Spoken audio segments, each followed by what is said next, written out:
Should mothers be climbing mountains like Everest, knowing the dangers of the mountain and the chances of dying, especially when children are waiting at home? This is Everest, not just a mountain. It's a graveyard in the clouds. Some who die here are never found. Others stay where they fall, and a few people become part of the path, landmarks on the trail. Today, I'm going to tell you about 3 women who made it to the summit and never came back.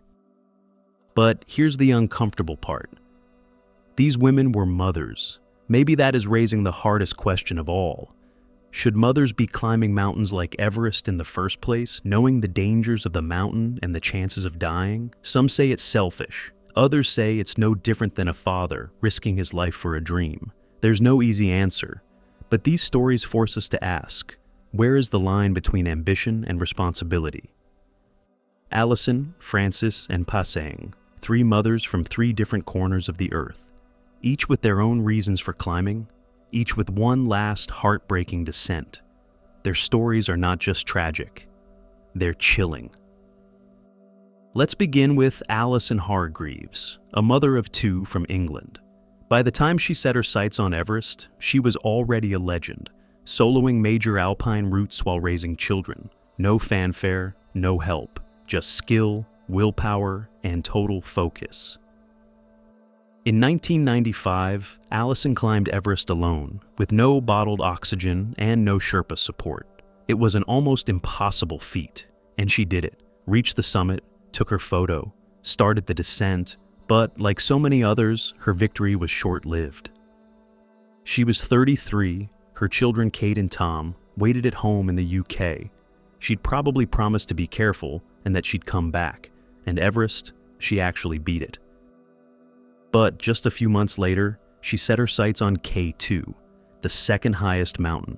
More technical, more dangerous, but Allison wanted to complete something even greater. All 3 highest peaks in one season.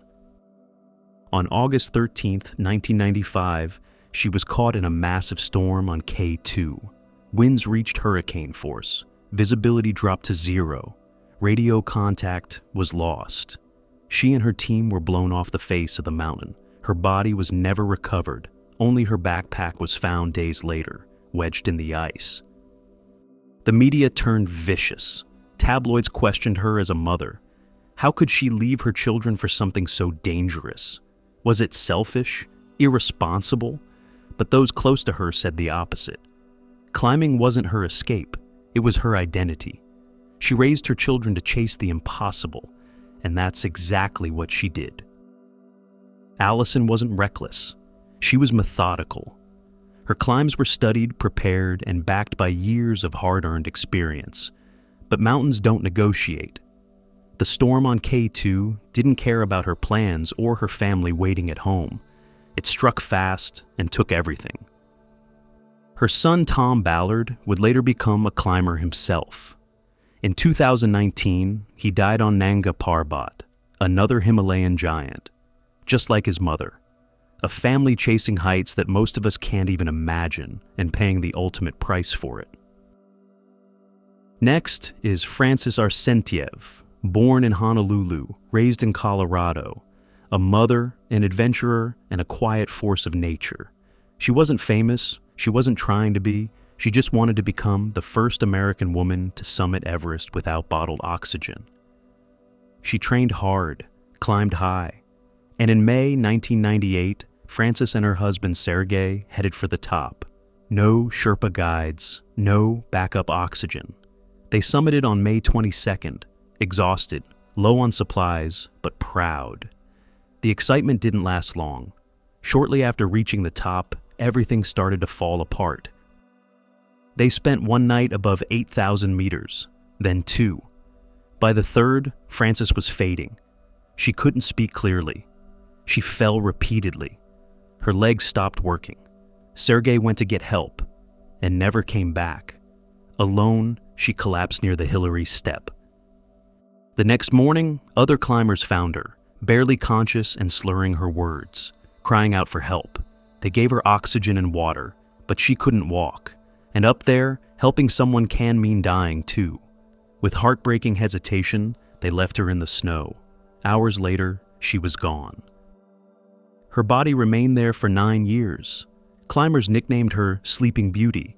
From a distance, she looked peaceful, face turned slightly, arms wrapped close. But for her son, Paul, it was a nightmare. He discovered her fate online, surrounded by headlines and message boards. A mother remembered not by her life, but by her death.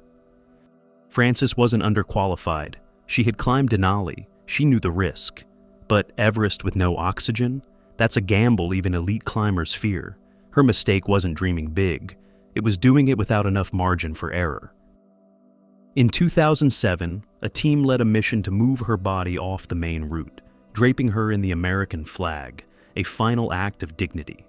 But her story lingers, a woman who tried to make history and became a legend for reasons she never intended. Our final story is Pasang Lhamu Sherpa, a mother of 3, a trailblazer in a culture where women rarely climbed, let alone led expeditions. She'd grown up in the foothills of Everest, watching men climb, watching foreigners summit, and she kept wondering, why not me? She trained relentlessly, faced years of rejection. In Nepal, tradition often holds women back, but Pasang didn't back down. She failed on Everest 3 times. Each time, she returned stronger, smarter, and more determined. Finally, on April 22, 1993, she did it. Pasang became the first Nepali woman to stand on the summit of Mount Everest. It was a moment that should have changed everything. Her country erupted in celebration. She had done what no other Nepali woman ever did. But her descent would turn deadly. A storm moved in fast. Near the south summit, she fell behind, disoriented and struggling. She was injured in an ice fall and couldn't continue. Her teammates tried to help, but the storm grew too strong. She died that same day, just hours after making history. Her death devastated Nepal. Schools, streets, and scholarships were created in her memory. Statues were erected, but back home, her family mourned a mother who had risked everything to make a statement and never came back. For Nepal, her loss was a national wound. For her children, it was something much deeper, a life interrupted, a mother taken by the very mountain that made her a hero. Her daughter later said she both hated and loved Everest. It gave her a legend, but stole her mother. Pasang didn't just climb for herself. She climbed for every woman in Nepal who had been told no. And though she didn't survive, she opened the door for others. Today, Nepali women climb with pride because Pasang showed them it was possible. 3 mothers, 3 dreams, 1 unforgiving peak. Allison, Francys, and Pasang reached the summit. They had the skill, the drive, the courage. But Everest has no heart. It doesn't care who you love or who waits for you back at home, not even when the one's waiting or you or your kids. These weren't thrill seekers. They were visionaries. They had reasons, families, and purpose. Their stories echo through every gust of wind that screams across the summit. A final lesson for anyone bold enough to climb. Reaching the top means nothing if you never make it back down. The mountain doesn't care about your legacy. Up there, ambition becomes danger, and sometimes bravery becomes a grave. Mount Everest is stunning, iconic. But up close, it's a killer wrapped in beauty, and for every climber who plants a flag, there's someone buried in the ice. And now, it's your turn. What do you think? Should parents, especially mothers, chase goals that come with this level of risk? Or is it empowering for women to show that motherhood doesn't mean giving up personal dreams? The comments section is open. Let's talk about it, respectfully. Everest isn't just a mountain, it's a choice. And sometimes, the price of that choice is everything.